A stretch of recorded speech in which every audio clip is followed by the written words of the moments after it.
नमस्कार प्यारे छात्रों, मैं निर्मल कुमार आप सबों को आपके YouTube channel the success centre में एक बार फिर से ज़ोरदार स्वागत कर रहा हूं। दोस्तों, मैंने JSSC का खट्ठा जो कविता संग्रह है, वो जो JSSC का सिलेबस है उसे मैंने पूरा पढ़ा दिया है। तो आपको करना ये है कि सबसे पहले दामोदर कोराएँ जो किताब है उसमें सबसे पहला सर्ग है मेला, उसकी मैंने 5 वीडियो क्रमवार बना के आपके बीच में रखा है। उसको एक एक करके आप पहले देखेंगे, सबको पूरा समझेंगे। उसके बाद दूसरा वीडियो है मेरा, जो दूसरा सर्ग है वो है सरंची कमल, उस पर भी मेरी 5 वीडियो है। आप उसको क्रमबद्ध तरीके से देखिए, समझिए, क्योंकि अगर आप उसको नहीं समझते हैं तो कम से कम नहीं तो 10-11 क्वेश्चन से हाथ धो बैठेंगे। इसलिए उसको पूरी देखिए और उम्मीद करते हैं कि आपको मेरी वीडियो अच्छी लगती होगी। ठीक है, अब मैं आप लोगों के ही फरमाइश पर अपने द्वारा फॉर्मेट किया हुआ जितने भी क्वेश्चन आपके एग्ज़ाम में आने की संभावना है, ये दामोदर कोराएँ बुक से, उसको मैं आप लोग बीच में एक एक करके लेकर आऊँगा। इसमें करीबन 3 वीडियो बनेगी, जिसमें करीबन आपको 200 तक क्वेश्चन मिल सकते हैं। तो अपने धैर्य को बनाए रखिए, मेरे अनुसार पढ़िए, आपको सफलता ज़रूर मिलेगी। ठीक है, तो आज मैं दामोदर कोराएँ के ऑब्जेक्टिव क्वेश्चन को आपके बीच में लेकर आ रहा हूँ, जिसमें जितना हो सके मैं आप लोग बीच में क्वेश्चन को लेकर आ रहा हूँ। तो देर ना करते हुए चलिए सबको एक बार झारखंडी जोहार। और सरस्वती पूजा आपकी बीत गई, तो मैं सरस्वती जी से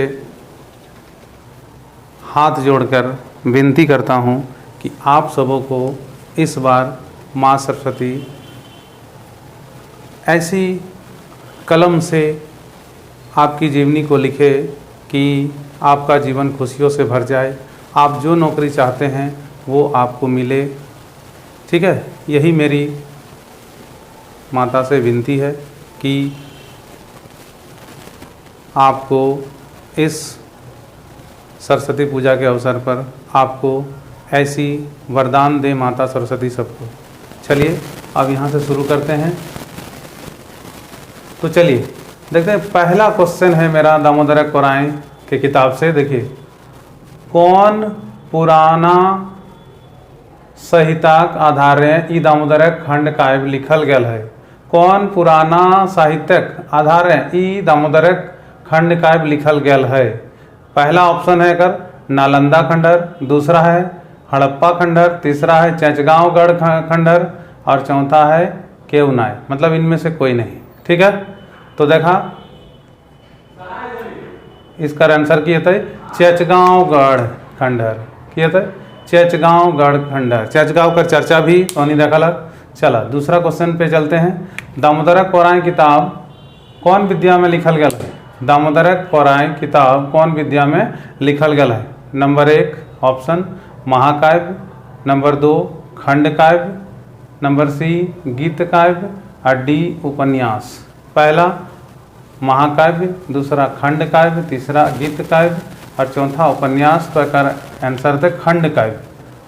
दामोदर कोराएँ का किताब जितने भी सर्ग में है वो खंड काव्य है।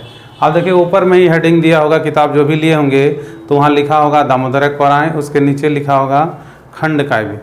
ठीक है, तीसरा क्वेश्चन पे चलते हैं। दामोदर कोराएँ किताब के लिखवैया क्या है? फिर से एक बार पढ़ देते हैं। दामोदर कोराएँ किताब के लिखवैया क्या है? पहला ऑप्शन है बंसीलाल बंसी, दूसरा ऑप्शन है दिनेश दिनमणि, तीसरा ऑप्शन है शिवनाथ परमाणिक और चौथा है विश्वनाथ धसौंधी राज। तो एक आंसर रहता है, जल्दी से बताओ तो नहीं कि रहता है। तो आंसर रहता है C नंबर शिवनाथ परमाणिक। नंबर 4 में चले हैं। नंबर 4 में चलते हैं हम लोग। दामोदर कोराएँ किताब के प्रकाशक क्या है? फिर से एक बार पढ़ देते हैं। दामोदर कोराएँ किताब के प्रकाशक क्या है? पहला ऑप्शन छोटा नागपुर खट्ठा विकास केंद्र बोकारो इस्पात नगर, दूसरा है बोकारो खट्टा कमेटी बोकारो, तीसरा है Chota Nagpur press main road Chas, और चौथा है जनजातीय भाषा अकादमी रांची। फिर से क्वेश्चन बहुत इंपॉर्टेंट है, एक बार फिर से देखिए। दामोदर कोराई किताब के प्रकाशक क्या है? पहला है छोटा नागपुर खोट्ठा विकास केंद्र बोकारो इस्पात नगर, बी नंबर है बोकारो खोट्ठा कमेटी बोकारो, सी नंबर है Chota Nagpur press main road Chas, और डी नंबर है जनजातीय भाषा अकादमी रांची। तो 2 सेकंड के हम समय दे टिक कर जल्दी अपन से। तो चलिए इसका आंसर है ए नंबर, छोटा नागपुर खोट्ठा विकास केंद्र बोकारो इस्पात नगर। ठीक है, अब चलते हैं 5वां नंबर पे। 5वां नंबर बोल रहा है दामोदर कोराई टाइम कई गो सर्ग है, मतलब दामोदर कोराई का जो किताब है उसमें कितने सर्ग को लिखा गया है। ठीक है, पहला ऑप्शन है 5 गो, दूसरा है 6 गो, तीसरा है 7 गो, चौथा है 8 गो। 5 गो, 6 गो, 7 गो, 8 गो। 2 सेकंड आपके लिए आंसर टिक कर लीजिए अपना। तो आंसर होगा बी नंबर 6 गो। ठीक है, 6 नंबर क्वेश्चन चले है। दामोदर कोराई के पहिल सर्ग का नाम की है गए? दामोदर कोराई के पहिल सर्ग का नाम की है गए? ऑप्शन है पहला सरंची कमल, दूसरा है अमर चट्टान, तीसरा है मेला, चौथा है हून। फिर से ऑप्शन चले है सरंची कमल, अमर चट्टान, मेला, हून। तो अगर 2 सेकंड समय दे तो क्या टिक करा आंसर? आंसर है पहला सर्ग ना, ये मेला। ठीक है, 7 नंबर पे चले है। दामोदर कोराई के अंतिम सर्ग का नाम की है गए? दामोदर कोराई के अंतिम सर्ग का नाम है पहला ऑप्शन हड़प्पा, दूसरा हून, तीसरा सरंजी कमल, चौथा राजवैद। पहला हड़प्पा, दूसरा हून, तीसरा सरंजी कमल और चौथा है राजवैद। चल जल्दी से टिक करा। तो इसका आंसर है 7 नंबर का लास्ट सर्ग है आपका हड़प्पा। ठीक है, तो 7 क्वेश्चन हो गया। 8वां पे चलते हैं। कवि शिवनाथ परमाणिक जन्म कौन बछरे हलले? कवि शिवनाथ परमाणिक जन्म कौन बछरे हलले? ऑप्शन देखते हैं, ऑप्शन इधर है आपका। पहला है 1950, दूसरा है 1948, तीसरा है 1956, चौथा है 1980। तो चलिए प्यारे विद्यार्थियों, प्यारे दोस्तों, जल्दी से टिक कीजिए। तो आंसर होगा हमारा ए नंबर। इनका जन्म हुआ था 13 जनवरी 1950 को। आप याद रखेंगे 13 जनवरी 1950 को। चलिए अगला 9 नंबर चलते हैं। विश्वनाथ परमाणिक जन्म कौन जगह टाइम हेल हलय? विश्वनाथ परमाणिक जन्म कौन जगह टाइम हेल हलय? ऑप्शन पहला बूढ़ी मारा, दूसरा चास, देखा पहला है बूढ़ी मारा, दूसरा चास, तीसरा वैध मारा, चौथा सियार जोरी। पहला है बूढ़ी मारा, दूसरा चास, तीसरा वैध मारा, चौथा सियाल जोरी। चलिए बताइए, जल्दी से टिक कर लीजिए। तो इसका आंसर होगा वैध मारा। वैध मारा अभी भी जगह है जहाँ पर शिवनाथ परमाणिक जी का जन्म हुआ था। क्वेश्चन नंबर 10 में चलते हैं। शिवनाथ परमाणिक जन्म कौन जिला में हलय? शिवनाथ परमाणिक जो आपका दामोदर कोराई के लेखक है, उनका जन्म बोला जा रहा है कि किस जिला में हुआ था? पहला धनबाद, दूसरा बोकारो, तीसरा रामगढ़ और चौथा रांची। तो इसका आंसर होगा, बताइए जल्दी से क्या होगा? क्या होगा जल्दी बोलिए। तो आंसर होगा बोकारो। बोकारो जिला में वैध मारा है जहाँ पर इनका जन्म हुआ था। चलते हैं 11 नंबर। शिवनाथ परमाणिक के कौन बछरे काव्य भूषण साहित्यकार पुरस्कार दियल गल हलय? बहुत इंपॉर्टेंट क्वेश्चन, नोट करके रख ली। शिवनाथ परमाणिक के कौन बछरे काव्य भूषण साहित्यकार पुरस्कार दियल गल हलय? ठीक है, पहला ऑप्शन है 2015, दूसरा 2018, तीसरा 2010, चौथा 1996। 2015, 2018, 2010, 1996। तो आंसर इटा कर की होता है, जल्दी से टिक करा। तो इसका आंसर होगा भाई बी नंबर। 2018 को उनको मतलब किनको? शिवनाथ परमाणिक को, ठीक है, साहित्य पुरस्कार दिया गया था। अगला क्वेश्चन नंबर 12।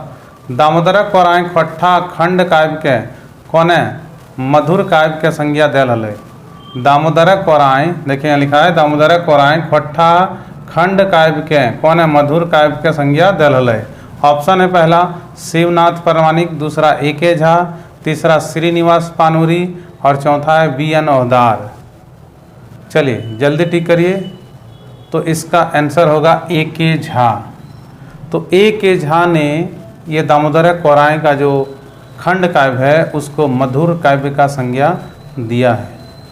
ठीक है, चलिए 13 नंबर क्वेश्चन पे चलते हैं। कौन सर्गटा दामोदर कोराय कर नाय लगे?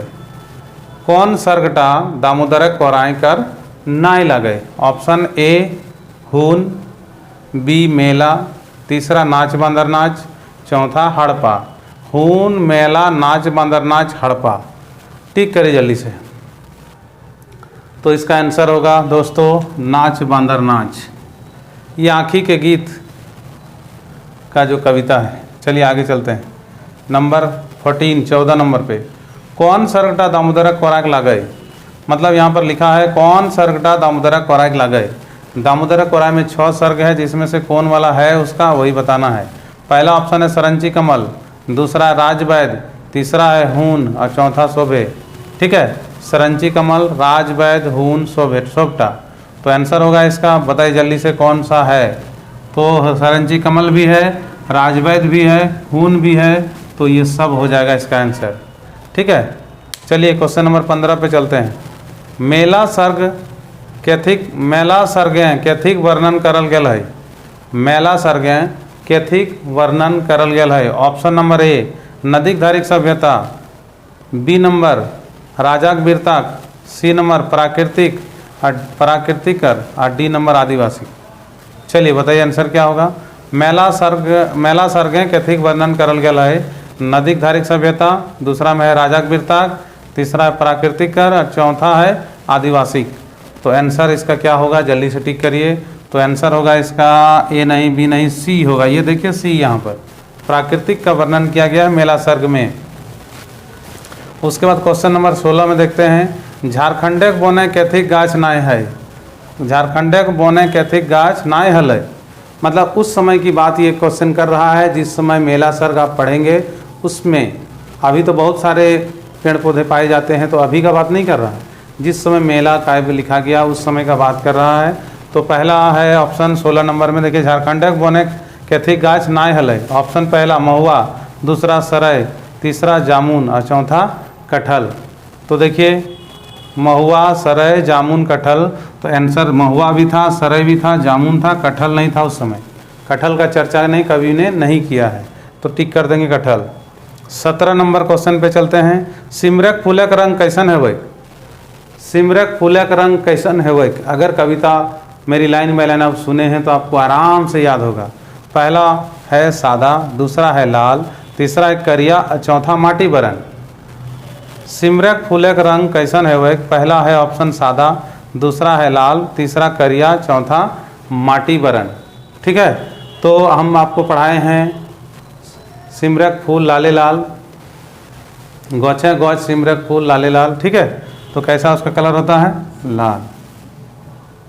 ठीक है, तो चलिए अब यहाँ से आगे क्वेश्चन को देखते हैं। चलिए 18 नंबर, मेला कविताएं भालू कहाँ नाचा है? फिर से बोल देते हैं, मेला कविताएं भालू कहाँ नाचा है? ऑप्शन नंबर ए जंगलें, बी शहरें, सी आम गाछक जुड़ाएं, डी नीम गाछक जुड़ाएं। ठीक है, तो देखिए बोला गया है कि मेला कविता में भालू कहाँ नाच रहा है। ऑप्शन ए है आपका जंगल में, दूसरा है शहर में, तीसरा आम गाछक जुड़ाएं मतलब आम गाछ की छाँव में, और चौथा है नीम गाछक जुड़ाएं मतलब नीम गाछ की छाँव में। तो हम लोगों ने मेला में पढ़ा कि भालू नाचे नीमक जुड़ाएं मतलब नीम के पेड़ की छाँव में भालू नाच रहा था। तो इसका आंसर क्या होगा? डी नंबर, नीमक जुड़ाएं भालू नाचे। आप मेला सर्ग जैसे ही पढ़िएगा उसमें दिया हुआ है कि नीमक जुड़ाएं भालू नाचे। चलिए 19 नंबर देखते हैं कि मेला कविताएं के गीत, कविताएं क्या गीत गावा है? मेला कविताएं क्या गीत गावा है? ऑप्शन ए है मैनाई, दूसरा है कोयलें, तीसरा है ग्यारहवा परवा, चौथा है मानुस है। हिंदी में समझा देते हैं कि मेला कविता में कौन गीत गा रहा है। ऑप्शन है पहला मैनाओं ने, दूसरा है कोयल ने, तीसरा है ग्यारहवा पेरवा और चौथा है मानुष मतलब मनुष्य ने। तो इसका आंसर होगा ग्यारहवा पेरवा। आप पढ़िएगा तो इसमें लिखा हुआ है ग्यारहवा पेरवा गीत गावे। ग्यारहवा मतलब गौरैया छोटा पक्षी और पेरवा मतलब कबूतर। आगे चलते हैं 20 नंबर। पौनार फूलक रंग कैसन है? पौनार फूलक रंग कैसन है? ऑप्शन ए सादा, दूसरा लाले लाल, तीसरा करिया, चौथा हरियर। फिर से हिंदी पढ़ देते हैं। इसका मतलब हुआ पौनार का जो फूल है उसका रंग कैसा होता है? ऑप्शन ए में है सादा, बी नंबर में है लाले लाल मतलब पूरा लाल, और सी नंबर में है करिया मतलब काला, और डी नंबर में हरियर मतलब हरा। तो आपने अगर मेरी वीडियो में देखा है, पढ़ा है, तो उसमें मैंने बताया है कि कोनार फूल का रंग सादा है और बहुत ऊपर में ये फूलता है, जिसके कारण लगता है कि ऊपर में, ठीक है, बगुला उड़ रहा है। तो बगुला की तरह इसका रंग होता है। तो बगुला किस कलर का होता है आप समझ जाइए, तो सफ़ेद होता है। तो इसका आंसर क्या होगा? सादा। कोनार फूल का रंग कैसा होता है? सादा होता है। चलिए 21 नंबर पे चलते हैं। मेला कविता बांदर कहाँ झुका है? देखिए, इससे पहले वाला क्वेश्चन में था कि भाई भालू कहाँ नाच रहा है। अब आया कि मेला कविता में कि बंदर कहाँ झुका है, मतलब झूल रहा है, कहाँ झूल रहा था। ऑप्शन ए गाछक डारी, दूसरा है झूलना टाएँ, तीसरा है बोरक जटाएँ और चौथा है नाच झुकल है। इसका हिंदी बता देते हैं। गाछक डारी मतलब पेड़ के डाली में, दूसरा है झूलना मतलब झूलना, अगर जैसे मनुष्य बच्चा लोग झूलता नहीं तो झूला में, तीसरा है बोरक जटाएँ मतलब बरगद की जटाओं में, और चौथा में नाई नहीं झुक रहा था। तो इसका आंसर होगा बोरक जटाएँ। आप मेला कविता में पढ़िए। मेरी वीडियो में बार बार कहता हूँ कि मेरी वीडियो शुरू से लेके देखिए, सारा क्वेश्चन वहाँ से मैं लिया हूँ।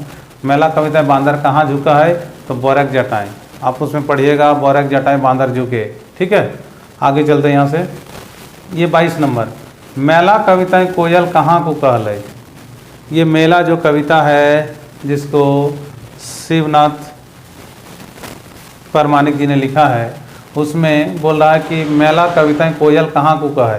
पहला है आमक डायरे, दूसरा है पिपरक डायरे और तीसरा है महुआक डायरे और चौथा है भूया मतलब ज़मीन में।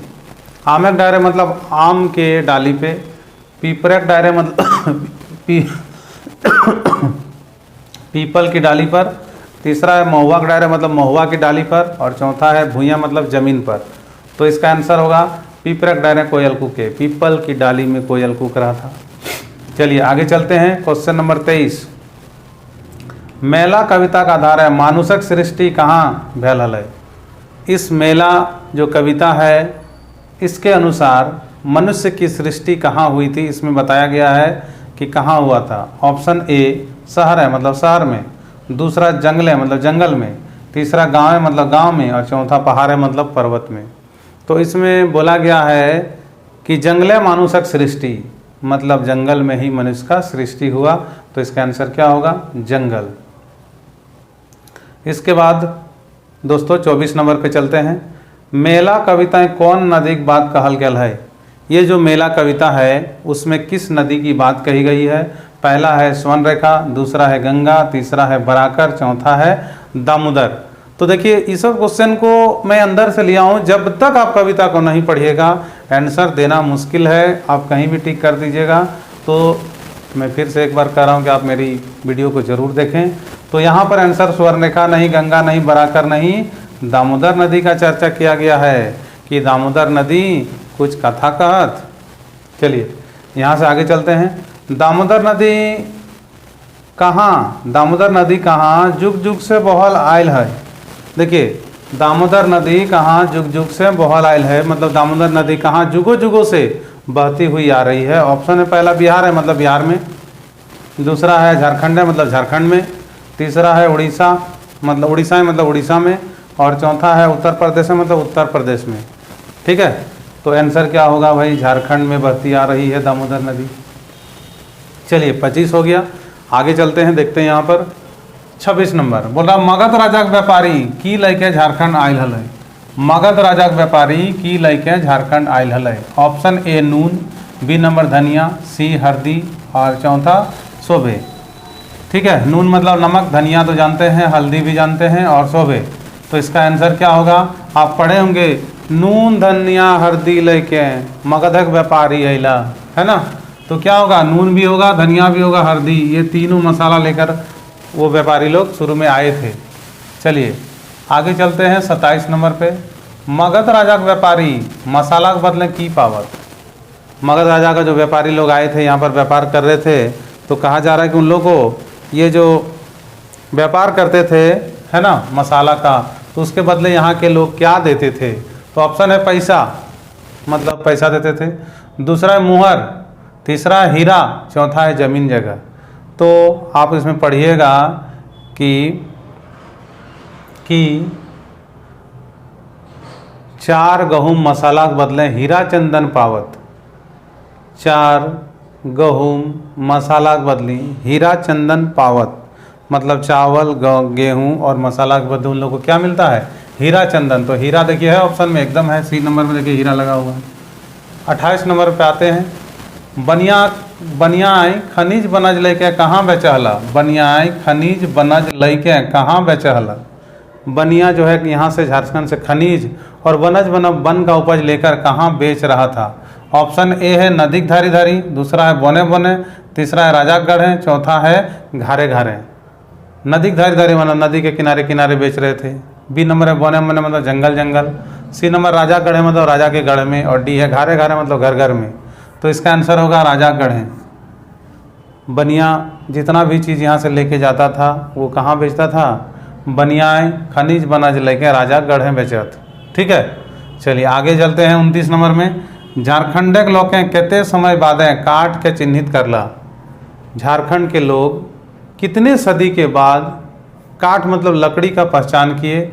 ऑप्शन है 2 सदिक ससें, बी है 5 सदिक ससें, सी है 4 सदिक ससें और डी है 10 सदिक ससें। तो आप कविता को पढ़िएगा, उसमें लिखा है 5 सदिक ससें। 5 सदी के बाद उनको इसका ज्ञान हुआ। 30 नंबर पे चलते हैं। झारखंड कौन राजा सेना लय पहुँचला, मतलब झारखंड में कौन से राजा अपने सेना को लेकर पहुँचे।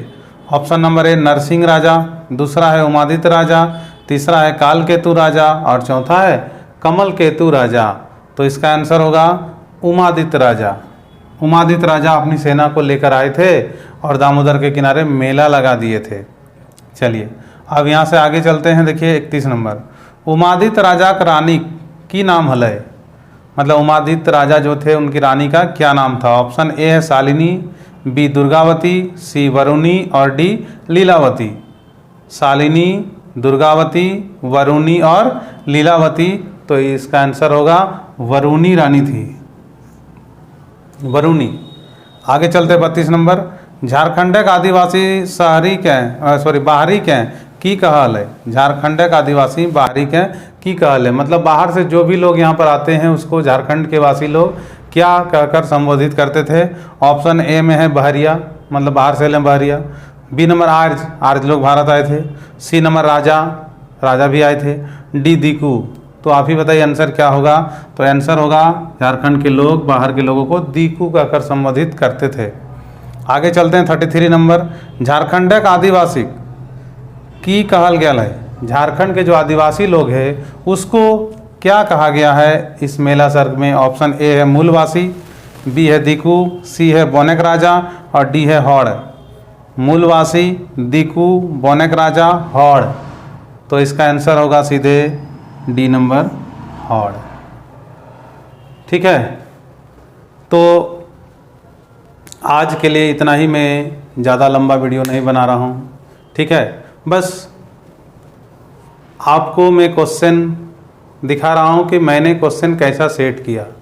अब अगर आपका कमेंट, ठीक है, आपके कमेंट अगर इस क्वेश्चन के फेवर में आता है तो मैं इससे आगे वाले वीडियो में क्वेश्चन को लेकर आऊँगा, नहीं तो फिर लेसन ही पढ़ा के छोड़ दूँगा। ठीक है, अब ये आपकी जिम्मेवारी है कि आप इसको कैसे देखते हैं। अगर आपको अच्छी लगती है, क्वेश्चन की सीरीज और देनी है, तो आप कमेंट करके ज़रूर बताइए।